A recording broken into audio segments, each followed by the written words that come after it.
Hello friends, if you're new to my channel, welcome. Thank you for stopping by. I hope you enjoy it. If you're a fan or a subscriber, welcome back and thank you for the patronage. I deeply appreciate it. Today I'm going to be talking about Jehovah's Witnesses and the long-term effects of shunning.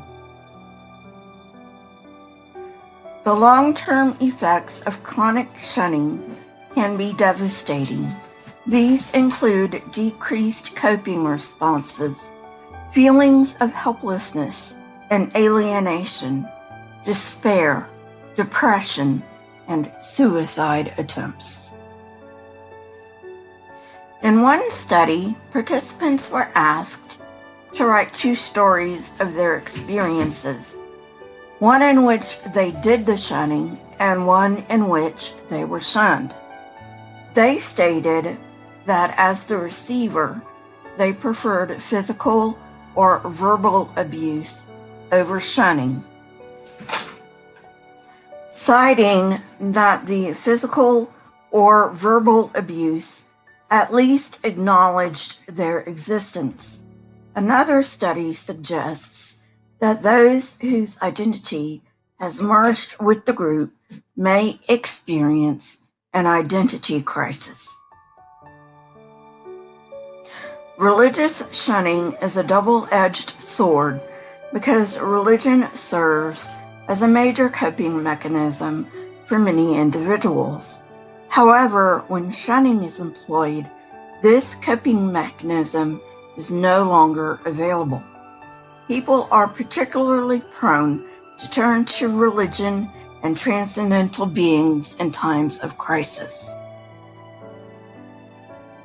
Religion satisfies needs of belonging, control, meaningful existence, and self-esteem by providing a shared meaning, comforting our fears of mortality, and presenting a set of norms and rules to guide behavior.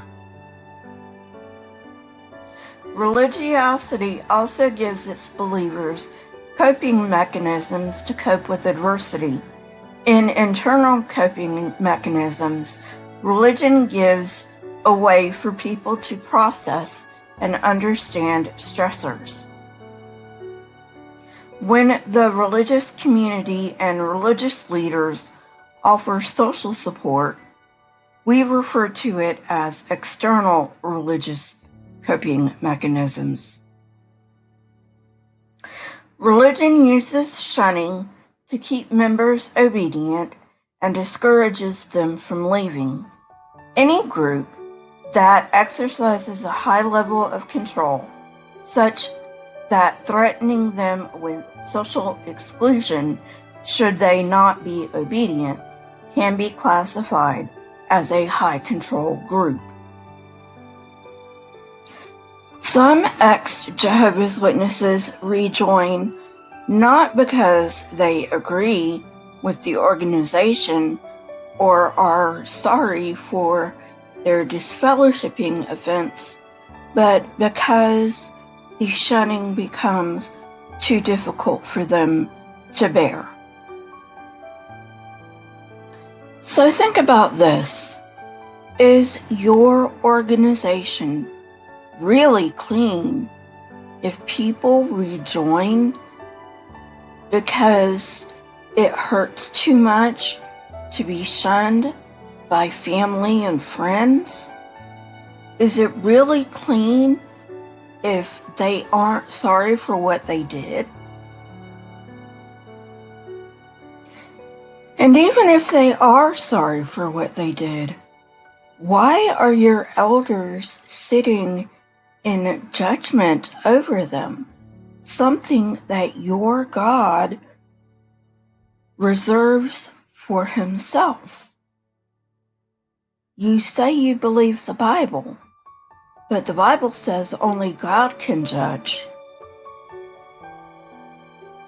The chance to sit in judgment over a person, something that your God reserves for himself.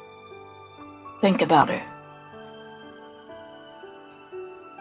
I understand for active Jehovah's Witnesses that you believe that you are doing the right thing by shunning your family member or friend, but you are not. Jesus says to love your enemies, not to shun them. That is what Jesus would do. And another thing, if you get disfellowshipped for that, you do not need this organization. You never did. The world is not a scary place, like you've been told. It is a wonderful place that does have some scary aspects to it, but you can find friends in the world. You don't need to withdraw. I am telling you this because I grew up in the IFB and I was taught that the world is a scary place, but it's not. If you like this kind of content, please hit the like button, press the subscribe button, and if you would like to be notified when I come out with new content, please hit the bell next to the subscribe button. I have heard that notifications sometimes are not working. I usually have something out every day, so you might want to stop by just in case. My Twitter, Discord, email, and PayPal links are in the description, along with the source that I used for this episode. Question everything and never be afraid.